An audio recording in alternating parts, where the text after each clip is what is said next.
એ રોજ આવતા હતા ત્યારે કેટલા મહત્વના હતા. સામાન્ય રીતે દૂધવાળો રોજ આવતો હોય તો આપણને કઈ ફરક નથી પડતો. કચરાવાળો રોજ આવીને કચરો લઈ જતો હોય તો આપણને કોઈ ફરક નથી પડતો. કામવાળો રોજ આવીને એનું કામ કરીને જતો રહે તો આપણને કઈ ફરક નથી પડતો. પણ આ બધાની વચ્ચે જો એક દિવસે ન આવે તો સમજાય કે એનું મહત્વ કેટલું છે. જયભાઈ લગભગ 1 કલાક બોલ્યા, કોઈએ ચેક નથી કર્યું કે શ્વાસ ચાલે છે કે નથી ચાલતા. પણ માથા પર કોથળી પહેરી જુઓ અને 3જી મિનિટે સમજાય કે શ્વાસ કેટલા અગત્યના હતા. એટલે એ પપ્પા છે ને એ માથા પર કોથળી પહેર્યા વગરના શ્વાસની જેમ આપણી આસપાસ રહે છે. H2O છે, બધાને ખબર છે. હવામાં ઓક્સિજન છે, બધાને ખબર છે.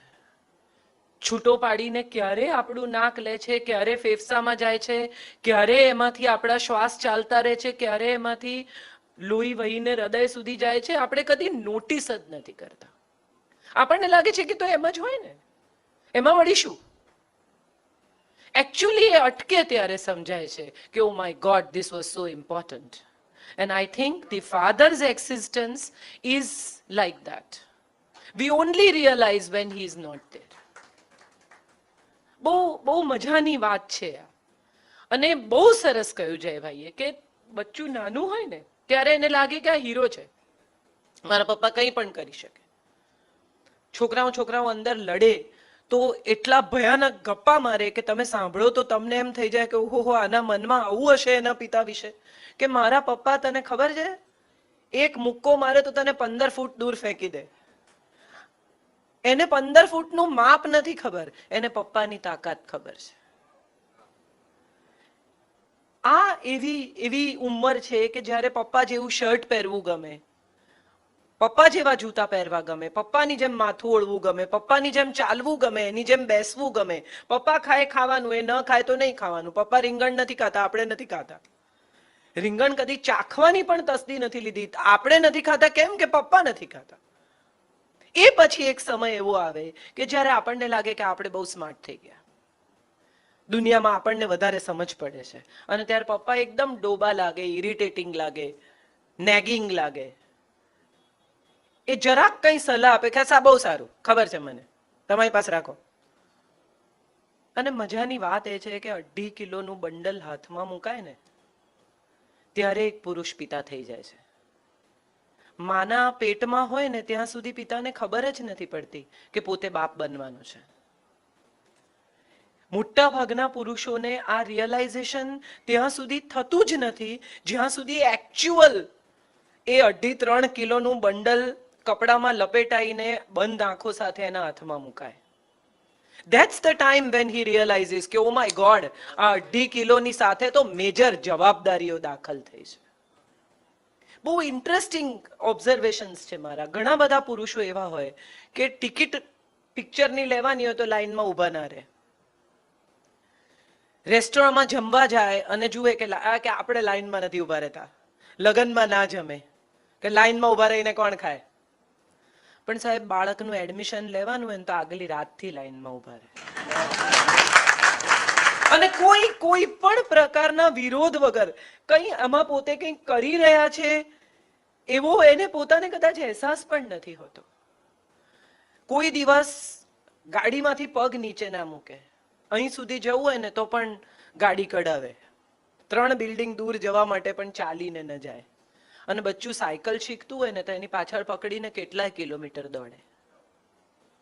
અને આ બધું જે કરે એને પોતાને ખબર પણ નથી કે આ એનામાં આવતું ટ્રાન્સફોર્મેશન છે.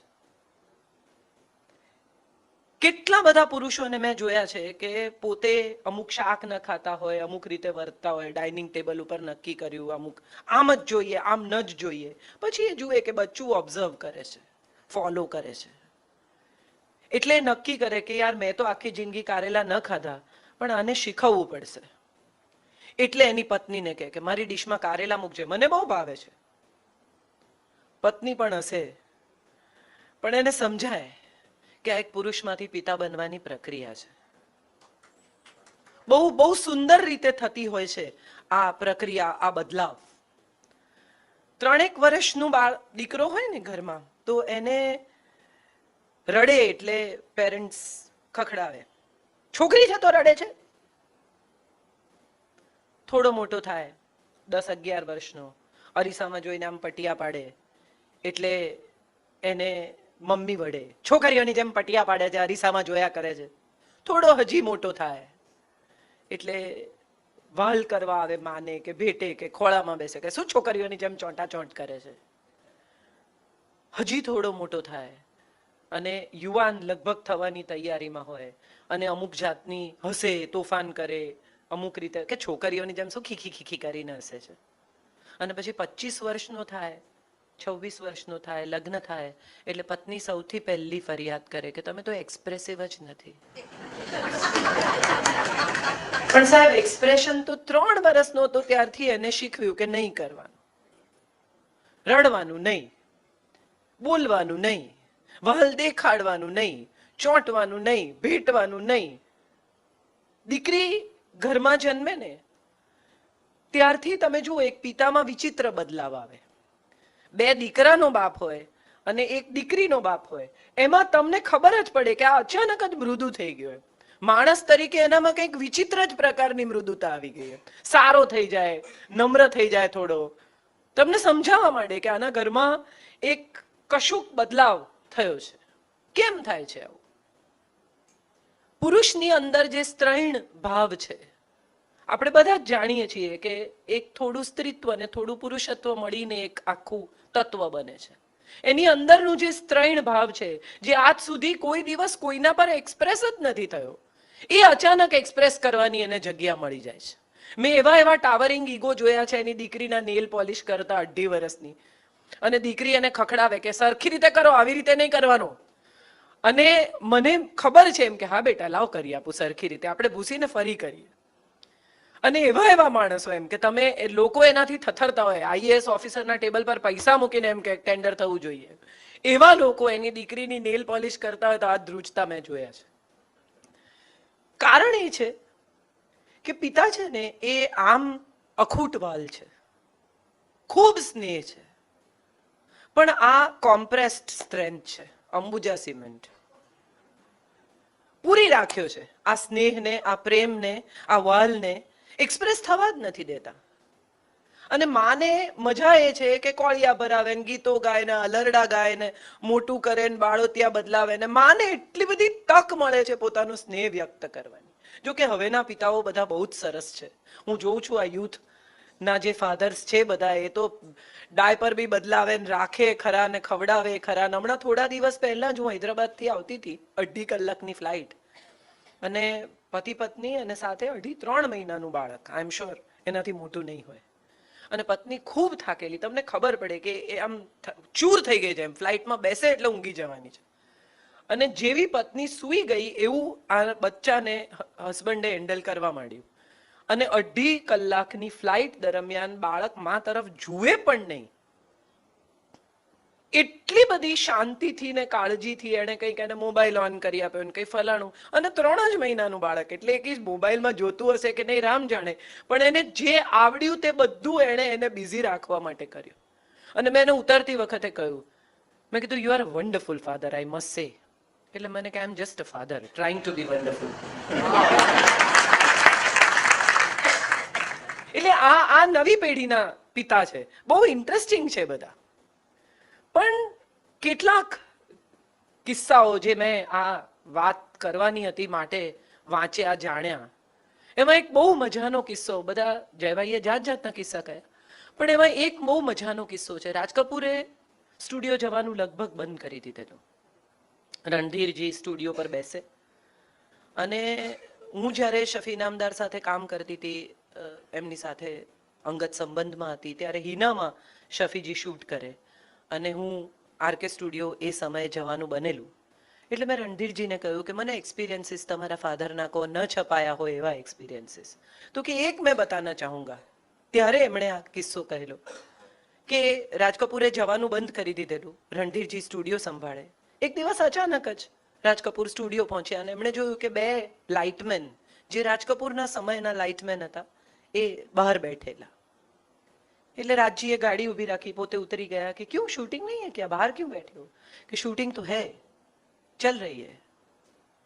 तो क्या आप यहां क्यों बैठे? कि बाबा ने हमारी छुट्टी कर दी।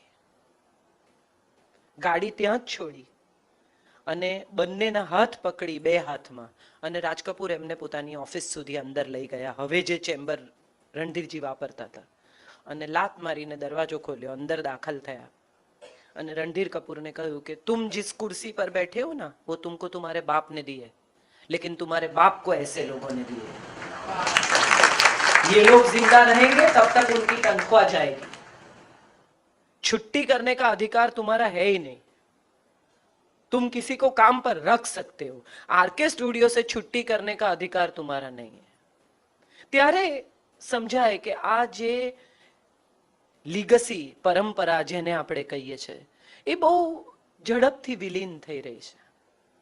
ફરહાન અખ્તરે એક સીન લખ્યો છે જિંદગી ના મિલેગી દોબારામાં, એ તમે જુઓ તો તમને સમજાય કે આ એના પિતા સાથે બનેલો સિક્વન્સ છે। આમ જ થયું હશે। 10-12 વર્ષનો છોકરો હતો અને પ્રેમમાં પડીને શબાનાજીની સાથે રહેવાનું શરૂ કર્યું। બહુ સારી વાત કહેવાય કે એમણે ઘર છોડી દીધું અને એ શબાનાજી સાથે રહેવા ગયા અને છોકરાઓની કોઈ કમ્ફર્ટમાં ડિસ્ટર્બન્સ ન થાય એવી રીતે એમણે પોતાનું ઘર છોડી દીધું જાવેદજીએ। પણ ત્યારે એક સવાલ એવો થાય કે પિતા એના માથા પર નહોતા, એક આખી છત ગાયબ હતી એમ જ્યારે ઈશા લખે છે ત્યારે આ ફિલિંગ ફરહાનને પણ થઈ જશે કે હવે પપ્પા અહીંયા નહીં રહે, હવે પપ્પા નહીં રહે તો શું થશે? એ સવાલ સાથે, એ પીડા સાથે મોટા થયેલા સંતાનો ક્યાંક ને ક્યાંક કશેક ને કશેક પોતાના પિતાને હેટ કરે છે। ગમે તેટલા સફળ થાય, ગમે તે કરે, પણ એનો એક ખૂણો અધૂરો રહી જાય છે। સાહિર લુધિયાનવી 9 ભાઈ બહેનો અને એના પિતા મહારાક્ષસ, સામેવાળા ઉપર એને એટલો બધો ગુસ્સો કે પોતાના દીકરાનું નામ એણે સામેવાળાના નામ પરથી પાડ્યું અને એને મારે કોઈ કારણ વગર, અને મારે ત્યારે એવું કે લે તો જાય। એટલે કોઈકના પરનો ગુસ્સો જ્યારે પોતાના બાળક પર, અને સાહિરના મધર એમના લીગલી વેડેડ પત્ની નહીં, એક દિવસ એવો આવ્યો કે માં ઘર છોડીને જતી હતી, મોટી હવેલી, અને માએ કહ્યું કે બેટે તુમ યહીં રહો, તારી સગવડ અહીં જ સચવાશે, મને ખબર નથી હું તને મારી સાથે રાખી શકીશ કે નહીં, હું શું કરીશ એની પણ મને ખબર નથી। ત્યારે સાહિરે માનો હાથ પકડ્યો, એકવાર પાછળ ફરીને હવેલી તરફ જોયું ને ચાલવા માંડ્યું। ત્યારે સમજાય કે પિતા એ દરેક વખતે બહુ અદ્ભુત વ્યક્તિત્વ જ છે, પિતા દરેક વખતે સાચા જ છે, પિતા દરેક વખતે સ્નેહની સરવાણી જ છે ના। કેટલાક પિતા આજે પણ આપણે ફરીને જોઈએ તો ઇતિહાસમાં એમણે એક એવી લીટી દોરી છે કે જે ભૂંસાતી નથી, માણસના મનમાંથી પણ નહીં, એના જીવનમાંથી પણ નહીં, ને એના વર્તનમાંથી પણ નહીં। ફ્રાન્સ કાફકાએ એના પિતાને પત્રો લખ્યા છે, એમાં એણે લખ્યું છે કે તમે ટેબલ પર બેસીને અવાજ કરો તો વાંધો નહીં, હું કરું તો એ જંગલિયત છે, તમે નખ કાપો તો વાંધો નહીં, હું નખ કાપું તો એ બાર્બેરિયન પ્રવૃત્તિ છે। એટલે આ પણ બાળ ઉછેરના બહુ મહત્વના મુદ્દા છે। માત્ર અહોરૂપમ અહોધ્વનિ પિતા વિશે કરવાનો મારો આશય નથી, હું એ પ્રકારની વાત સામાન્ય રીતે કરતી નથી। વાત મારે એ કરવી છે કે બાળ ઉછેરમાં પિતાનું મહત્વ શું? Dear father, who is a dear father? How can you become a dear father? How can you not become a father who is hated or whom you don't want to talk about? આપણે કેટલા બધા સંતાનોને ઓળખીએ છીએ કે એના પિતા વિશે એને વાત જ ના કરવી હોય, તમે જેટલી વખત એને ત્યાં લઈ આવો ત્યાંથી એ ભાગે કે મારે પપ્પા વિશે વાત નથી કરવી, મારે માત્ર મમ્મી વિશે વાત કરવી છે। એવું કેમ થાય છે સંતાનના ઉછેરમાં? કદાચ બહુ શાંતિથી વિચારીએ અને સાયકોલોજીમાં ઊંડા ઉતરીએ અને વિજ્ઞાનમાં ઊંડા ઉતરીએ તો સમજાય કે પુરુષ સામાન્ય રીતે પોતાનો સ્પર્મ આપીને ભૂલી જાય છે, સ્ત્રી એને 9 મહિના પોતાના શરીર સાથે, પોતાના આત્મા સાથે, પોતાની તમામ અસ્તિત્વ સાથે વીંટળાયેલું રાખે છે। તમે વિચારી જુઓ, 3 કલાક ખાલી 1 કિલોનો 1.5 કિલોનો તકિયો પેટ પર બાંધીને હરીફરી જુઓ તો તમને સમજાય પુરુષ તરીકે કે 9 મહિના આટલું વજન ઊંચકી રાખવું અને તમારી તબિયતથી શરૂ કરીને તમારા શરીરના આકાર સુધીમાં બદલાવ આવે। હવે ખબર છે કે કમર એવી નહીં રહે, હવે ઇસ્ત્રી થાય એવું પેટ હતું, હવે નહીં રહે। આ બધાની સાથે પણ સ્ત્રી નક્કી કરે છે માં બનવાનું। કેમ? કારણ કે પુરુષને અમર થવું છે। આ બહુ ઇમ્પોર્ટન્ટ વાત છે। માં બનવાનું સુખ તો છે જ, પણ સાથે સાથે ડીએનએ ને વધારવાનું, પુરુષને અમર કરવાનું પણ એક તત્વ છે. દરેક પુરુષ પોતાના સંતાનમાં ફરી જીવે છે. કુળ વધુ કહેવાય છે. કુળને જે વધારે છે તે કુળ વધુ છે. જે પરણીને આવે છે એ પુત્ર વધુ છે. પુત્ર કરતા પણ વધુ એવી પુત્ર વધુ. કેમ કે છે આવું? કારણ કે એ વધારી આપે છે, એ વેલો આગળ ચલાવે છે. અને આવી સ્ત્રી જ્યારે સંતાનને જન્મ આપે છે ત્યારે પુરુષને લાગે છે કે ઓહો એણે તો શું આપી દીધું. હિન્દી સિનેમાઓએ 1000 વખત આપણને કે તુમને મુझे પિતા બનાકર મુझे सब कुछ दे दिया. વાત તો સાચી. એક બાળક હાથમાં આવે 2.5 કિલોનું બંડલ ત્યારે પુરુષને સમજાય કે oh this is what my manhood is all about. પિતા નહીં બની શકતા પુરુષોને મળો તો સમજાય કે એમના આખા વર્તનમાં કેટલો ભયાનક કશું ખૂટતું હોય એવી એમને લાગણી થાય છે. આપણે જે આઈવીએફ ના ક્લિનિક્સમાં કે તમે કોઈ એવા આઈવીએફ કરતા ડોક્ટર્સ પાસે જાઓ તો તમને સમજાય કે માં બનવાની જેટલી ઝંખના સ્ત્રીમાં નથી ને એટલી ઝંખના પુરુષમાં છે પિતા બનવાની. કારણ કે પિતા બનવાથી એનું પુરુષત્વ પ્રસ્થાપિત થાય છે. એવું સાબિત કરે છે કે હું પુરુષ છું, જો મેં બચ્ચાને જન્મ આપ્યો. માટે કદાચ એ બહુ ઇમ્પોર્ટન્ટ મુદ્દો બની જાય છે એને માટે. પાર્ચ્ડ નામની એક ફિલ્મ હમણાં રિલીઝ થયેલી, એમાં એક સ્ત્રી માં નથી બની શકતી, રાધિકા આપ્ટે, અને એનો વર એને એટલું બધું મારે છે, એટલું